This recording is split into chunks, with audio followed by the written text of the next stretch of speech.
Now, Dr. Watson, what about the adventure of the Carpathian horror? It all began with this very letter which I have here in my hand, Mr. Bell. A letter from a most prosaic firm of solicitors.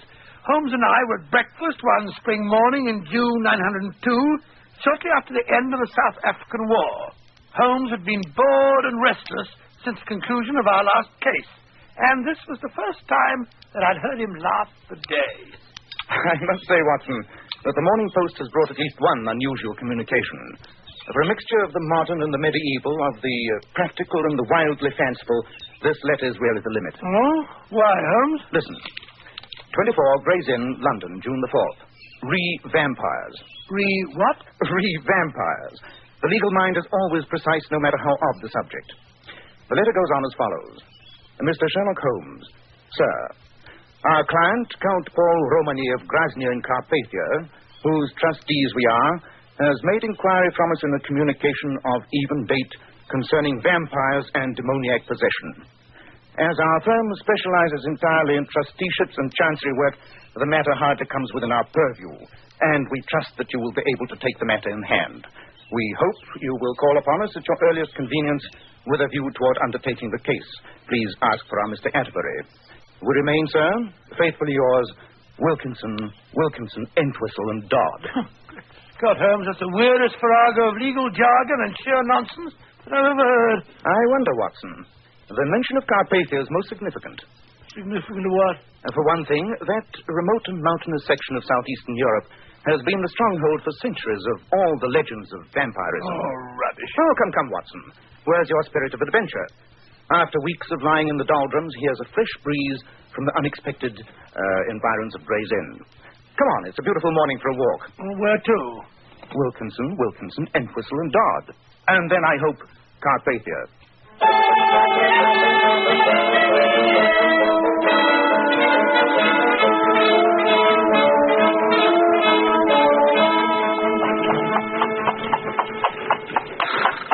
Really, Holmes, of all the forsaken spots that I've ever seen, this is the worst. Not a light in sight, not a sign of human habitation. You've dragged me 2/3 of the way across Europe on what will unquestionably prove a wild goose chase. At least we have our fishing rods with us, my dear fellow, and we can always console ourselves with the promise of some of the best trout streams to be found anywhere. And you must admit that this mountainous Carpathian country offers some superb scenery. I might admit it if I could see it, as it's black as the ace of spades, to coin a phrase. Ah, there we are. Here, look out of the window on this side. There are the lights of the castle. Cheerful-looking place, I must say. When did that fellow Atterbury say that it had been built? The first Count Romany built it in 1410. 1410? That's given it almost 500 years in which to disintegrate. Kill me pile of stone if ever I saw one. Look at all those turrets, battlements. Probably damper inside than out. Well, we'll soon see. Careful with that luggage, driver, careful. Here you are, my man. So let's follow that driver. You'd think the devil was after him the way he drove off. He shut up the moment he heard our destination. Evidently, the Count's local reputation is not an enviable one. I can't say that we're getting a very warm reception. They must have heard us, driver. Well, here's the door, but I can't see any sign of a bell. They seem a trifle short of modern conveniences. Let's try the knocker. Oh, I really think this is perfectly outrageous, Holmes. Why the devil do... It's the name. What'd you say? It's the name. Oh, foreign, Holmes. Do you speak English? What you want? Nobody can come in. Count Romania see nobody. Count Romany is expecting us. Mr. Sherlock Holmes and Dr. Watson. You got letter? Yes. Here. Come. What did I tell you, Holmes? Look at these walls. Simply oozing dampness. You, wait here. There, Watson. That's better, isn't it? That fire will take the chill out of your bones. I need something to counteract the effect of all those family portraits. Rum-looking lot, aren't they? A remarkably interesting collection. Curious how the family likeness remains unmistakable through so many generations. Well, judging from the looks of that fellow in the wig, cirrhosis of the liver must have been another of the family's inheritances. Hard-drinking crew, probably. Careful, Mr. Holmes. I'm Count Romany. I can't tell you how glad I am to see you. Thank you, Count Romany. This is my colleague, Dr. Watson. How do you do? Dr. Watson, it was good of you to come so far. Something to drink, gentlemen? A little something. Very well, thank you. Good. I don't know just how much my solicitors in London may have told you, Mr. Holmes. Very little, Count Romany. So little, in fact, that I must confess my surprise at your perfect command of our language. Oh, well, my father had me educated in England. Very sound, sir. Couldn't do better. Sit down, gentlemen. Sit down. I hardly know where to begin my story. The whole thing so horrible. Perhaps it'll make it a bit easier for you if I tell you that Mr. Atterbury showed me your letters to him. Then you know that I believe I'm going mad. Or worse. Oh, Dr. Watson will bear me out, Count Romany, when I tell you that people who really are on the verge of insanity never think it of themselves. That's quite so, quite so. I wish I could share that belief. But you see these portraits of my family. There have been strange legends coming down through the years of occasional weird and nameless horrors that have taken possession of each fourth generation. The fourth Romany died mad. The eighth lived out his life in a locked and guarded tower of the castle. And I am the 12th Romany. All old families have legends. That's hardly a basis for any fear. I quite agree with you. But some months ago, my father died, and I became the 12th Count. A few weeks later, I retired to bed one evening after reading quietly here in the library, only to undergo a dream of such vividness that I shall never forget it. I dreamt of brightly colored corridors, their length stretching endlessly into the distance, their walls echoing with strange, unworldly music. In my dream, I hurried from empty room to empty room, through floods of brilliant, varicolored light. I saw no people, no living thing, only the rooms of ruby and gold and jet and sapphire and emerald. At times, the music seemed to be far away, thin and cold, as though coming from the depths of interstellar space. And then again, it would seem so near that I was certain I would find its source in the next room that I entered, in my endless search for I knew not what. At last, after eons of time, I awoke to find myself in my own bedroom. Oh, but my dear fellow, a vivid dream's nothing unusual. It wasn't a dream, Doctor. It was what I saw upon awaking in my room. My door was still locked, but the rug bore the imprint of wet and naked feet. And across the foot of my bed there lay, still dripping, some strands of weed from the moat of the castle. Surely there's a natural explanation for that. Yes, my boy. Are you by any chance subject to walking in your sleep? No, Dr. Watson.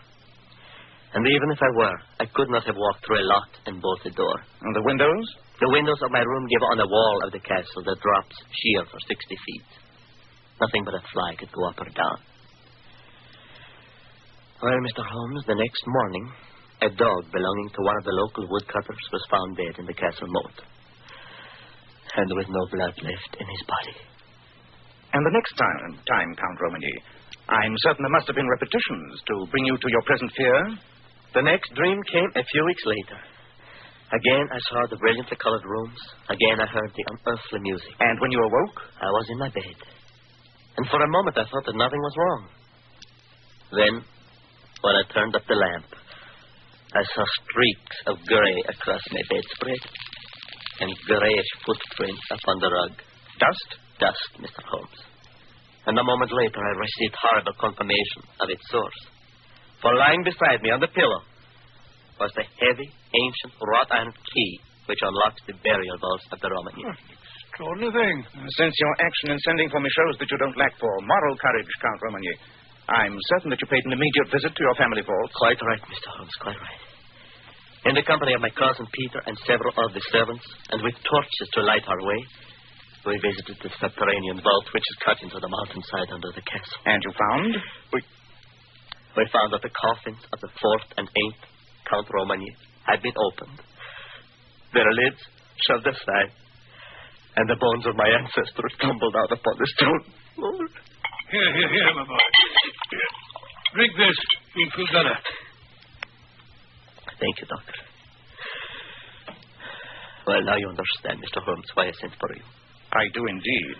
I consulted doctors, They gave me pills to make me sleep when sleep was the one thing I dreaded. The local priest spoke learnedly of exorcism and its possession by the devils, but he could not put an end to my dreams. The servants have run away in superstitious fear, all except old Anton, who admitted you. The peasants flee at the sight of me. Only my cousin Peter Hallis, who has stayed bravely and loyally at my side, still remains with me. Mr. Holmes, am I mad? Tell me, am I mad? Or am I cursed by some fearful family taint? All that I can tell you at the moment, Count Romagny, is that the priest was not mistaken when he said the devil has been at work here.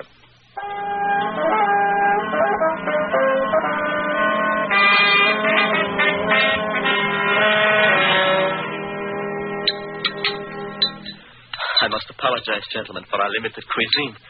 But with all of the staff gone except old Anton, our meals are rather scratchy affairs. Oh, my dear Count Romagny, your wine cellar more than makes up for it. You know, if you would take my prescription, Paul, and get out on a horse every day for a few hours of hunting, you would have a better appetite. My cousin Peter is quite a materialist, gentlemen. He believes that all the evils of the flesh and the spirit can be cured by enough exercise. And I will wager that Dr. Watson agrees with me, eh? Doctor? Well, there's a good deal to be said for your theory, Mr. Harris. Mens sana in corpore sano, you know. Your cousin is, of course, familiar with the events you described to us earlier, Count Romagny. Of course, Mr. Holmes. I've no secrets from good old Peter here. And what is your opinion of these strange events, Mr. Halash? Too much reading, too much thinking, too much brooding about the sins of our ancestors. I only hope that you and Dr. Watson can persuade Paul that all these dreams of his are just a lot of nonsense. Oh, I hope so, too, I assure you. And now, gentlemen, I imagine you're ready to retire. You've had a long and wearying trip. A ring for Anton. Should there be a recurrence of your dreams, Count Romagny, please call me the instant you awaken.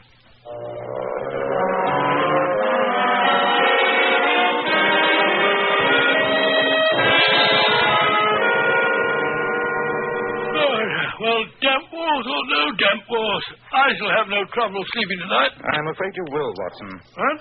I intend that one of us shall keep the Count's door under observation all night. For heaven's sake, why?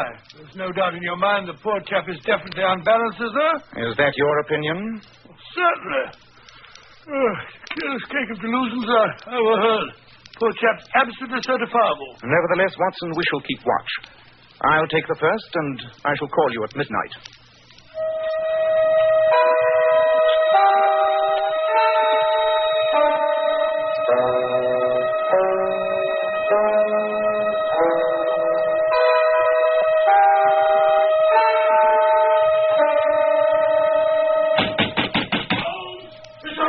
What's the matter? Watson, wake up. What's up? I thought you were on watch. Oh, I must have dropped off. I can't understand. Captain, wait. What is it? The Count. Come quick. Look, Mr. Holmes, my cousin. There in his bed. Good heavens, Holmes. There's blood smeared all over his hands and on the bedclothes. But no sign of a wound. Just a minute. I can feel his pulse. He's only fainted. Now, what happened? I heard him cry out. Ran down to his room. The door was half open and Paul was lying across the bed. Just as you see him now. It is the curse of the Romans. Anton, stop that nonsense. No nonsense. Priests say my master possessed by evil spirit. What's that? Sounds like someone riding hard. Coming this way. I will go to the door. You were right, Holmes. I can't find any sign of a wound on his body. I can't imagine where the blood came from. I very much fear that I can. What do you mean? Holmes! Holmes! Count Romagny. My dream, Holmes! My dream! I had it again tonight. Holmes! Holmes! Mr. Holmes! That's the police inspector from Grasmere. A young girl was murdered tonight. Oh, no.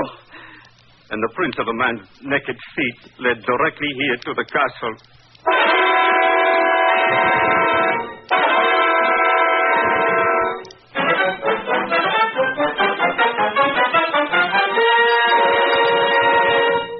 In just a moment, we'll find out what happens next in the strange case of Count Romagny. Men, when you buy a hair tonic, get your money's worth. Enjoy the extra advantages of Kreml hair tonic. No other hair tonic keeps the hair more neatly groomed and attractive looking. But Kreml does lots more than keep hair looking handsome. You simply can't beat Kreml to lubricate a dry scalp. At the same time, it removes itchy loose dandruff and leaves the scalp feeling so alive and invigorated. No wonder Kreml is preferred among America's most successful men. Buy a bottle of Kreml at any drug counter. Ask for an application at your barber shop. Use Kreml daily for better groomed hair, a more hygienic scalp. Kreml, Kreml Hair Tonic. Now, Dr. Watson, what happened after Count Romagny's third and most terrible dream? Well, Romagny was in such a state of profound shock over the horror that had taken place that I thought it best to administer a strong sedative. Leaving Anton to watch over his master, Holmes and I, with Mr. Peter Hallish to act as interpreter, drove down with the police inspector to the home of the murdered girl. Ask the inspector to bring that lamp a little nearer, will you, Mr. Hallish? Jose Deo Lempat. Shocking, Holmes. Simply shocking.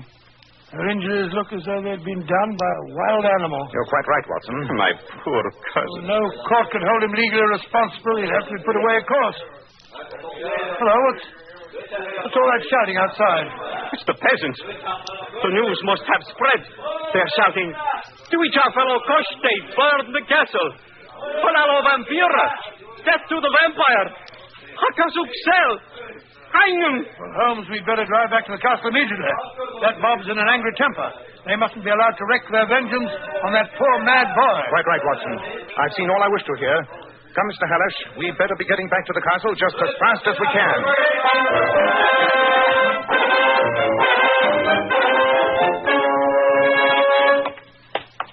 As a medical man, Dr. Watson, do you think that there's any chance that my cousin, under proper treatment and care, might eventually be brought back to normality? Well, I'm afraid not, Mr. Hallish. In fact, these cases generally grow progressively worse. Well, here's the poor fellow's room. He's probably still asleep from the effects of the sedative that I gave him. Ah, Anton. Is the Count still asleep? Well, speak up, man. The bed, it's empty. He's gone. Gone? Gone? He gone where you never find him. My master no wait for you to lock him up like animal. What shall we do? Where has he gone? Those peasants will be here in an hour. Holmes, what are you looking for? For something that should be here on the desk. Something the Count showed us last night. The key to the Romagny burial vault. But why should he take that, Mr. Holmes? Gone right enough. Bring that lamp, Watson. We may yet be in time to avert the final disaster.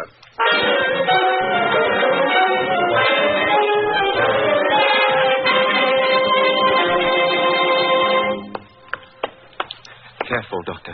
Steps ahead here. The floor is very slippery. This passageway must have been cut out of the very heart of the mountain. It was. They deep in the rock itself. If all these twistings and turnings haven't confused my sense of direction, we must be almost under the castle. That's right, Mr. Holmes. The burial vault. You heard, Watson? My feet simply went right out from under me. Broke the lamp, I'm afraid. I know the passageway. Not much farther to the burial chamber. We will have to go slowly, though. Make what speed you can. I'll keep my hand on your shoulder. Watson, do the same with me. I only hope it hasn't occurred to him to lock the door of the vault after he entered it. If it did, we're beaten. Careful now. The passage bends sharp to the right. Just a bit farther along. Oh, wouldn't it be more merciful, Holmes, to let the poor fellow take his own way out? After all, the best we can save him for is a living death in a madhouse. Ah, that's a glimmer of light just ahead. The door to the vault. It's ajar. He must have a lamp inside. Let me go first. It's so faint, I can't see much. What are all those big, bulky shapes? The stone coffins of our ancestors. There's something moving over there in the shadow behind that stone pillar. It's Count. He's got a knife. Look out, Romagny! Be careful, Holmes. He's mad. Let me go. Let me finish this. Oh, I don't want to stop. Drop that knife. No. Give me your hand here, Watson. I've got it. You're wounded. Oh, it's nothing. Just a scratch on my hand. Why did you have to interfere? I'd be better off dead. Come, Paul. You mustn't talk like that. Take the lamp, Mr. Hallish, and lead the way. I want to get your cousin back up to the castle at once.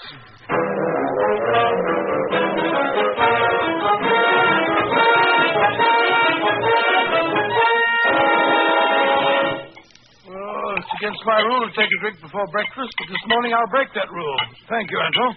Sit here, Count Romagny. And you, Mr. Hallish, over there. Anton, lock that door and remain in case I should need you. Oh, what is the use of prolonging the agony, Mr. Holmes? If you'd let me finish things down there. We haven't much time left, Count Romani. The peasants from the village may be here at any moment. Well, then turn me over to them and let them do what they want. You know we would never do that, Paul. We will protect you no matter what happens, and no matter what you may have done. After all, you weren't responsible for your actions. I'm afraid I must correct you there, Mr. Halash. Count Romani is and has been fully as responsible for everything he has done as any other sane person. What sort of riddle are you asking us, Holmes? Are you attempting to deny Count Romani's dreams, the episode of the dog, the burial vault, and the horrible death of that girl? I'm not offering a riddle, Watson, but its solution. Your dreams, Count Romani, had one feature which immediately led me to suspect their unnatural origin. You spoke of brilliant colors, of unearthly music, of a distorted sense of space and time. All characteristics of the dreams, or more properly, visions induced by the drug cannabis indica, more commonly known as hashish. Good heavens. And since you showed none of the signs of the habitual drug taker, it was at once obvious to me that your dreams were being induced by someone else. Someone who administered the drug to you in your food or wine on those occasions when they desired you to have one of your hallucinations. But last night, that girl, the blood... The blood stains were the final confirmation, if I needed any, that you had not committed the crime. The real killer slipped badly there. It did not occur to him, when smearing the blood upon you and the bedclothes, that during a 4-mile walk from where that poor girl was killed, the blood would have dried upon you and not come off upon the bedclothes. Peter Halash, have you ever seen an execution in this country? Why do you address me? What have I to do with all this? Who but you would inherit the Romani title and estates? No, no! In the early hours of dawn, the prisoner is led out, his hands tied behind him, the priest walking in front and the jailers on each side. Mr. Holmes! He's led to the stained wooden block in the center of the prison courtyard, where there stands a giant figure in full evening dress, his hands covered by white gloves, his face masked. It is the executioner. Stop it! Then, as the wretched man is bent forward on the block, the executioner raises his gleaming axe high into the air for the final blow. I've had enough. Have you ever seen that, Peter Halash? No. I'm innocent. I swear it. Do you think a judge will believe you? No, he did not do it. He speaks true. It was I. You shall do nothing to harm him. Antonio, this is impossible. I do it for my master and for revenge, but you never take me alive. Open the window! No need to look out of the window. It's a drop of 100 feet to the courtyard below. And perhaps it was best it ended that way. But, Holmes, I still don't understand. It's not difficult if you study the facts. Poor Anton. But why did you accuse me, Holmes? Anton's fanatic plot to drive the Count to madness or suicide and to see you in his place almost succeeded, Mr. Halash. When his sleeve slipped upward and I saw the cut he'd made on his arm to supply the blood, I knew that he was the girl's murderer. But there was only one way by which I could force the truth from him. And I suspected that his devotion to you was so strong that only an accusation against you would unseal his lips. The hatred that Anton must have nursed since childhood. I knew that my father had wronged his family, but...